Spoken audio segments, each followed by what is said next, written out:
మీరు నమ్మరు, నిజంగా దేవుడు ఉన్నారు అంటే ఇదే ఎగ్జాంపుల్ ఏమో. చాలా పెద్ద వర్షం పడుతుంది. నేను చాలా దూరం నుండి చూస్తున్నాను కూడా.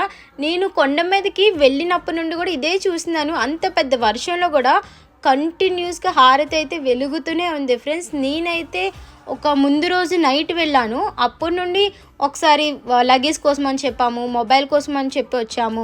అప్పటి నుండి చూస్తూనే ఉన్నాను. దీపం అయితే అలా కాలుతూనే ఉన్నది. ఎంత పెద్ద వర్షం పడినా, ఎంత చల్లగా ఉన్నా, ఎంత మంచు ఉన్నా కూడా దీపం కాలుతూనే ఉంది.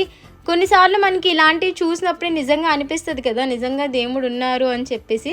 దానికి ది బెస్ట్ ఎగ్జాంపుల్ మాట. మేమైతే చాలా అంటే చాలా హ్యాపీ ఫీల్ అయ్యాం నిజంగా. ఇక్కడ వెదర్ చూడండి, ఎంత చల్లగా ఉన్నా, ఎంత వర్షం పడుతున్నా ఈ ప్లేస్కి వచ్చినప్పటికీ మనకి చాలా హ్యాపీ అనిపిస్తుంది నిజంగా. దర్శనం అన్నీ కూడా అయిపోయాయి. కొబ్బరికాయ కొట్టడానికి వచ్చామన్నమాట. చాలా నిజంగా అన్ఎక్స్పెక్టెడ్గా వెళ్ళాం.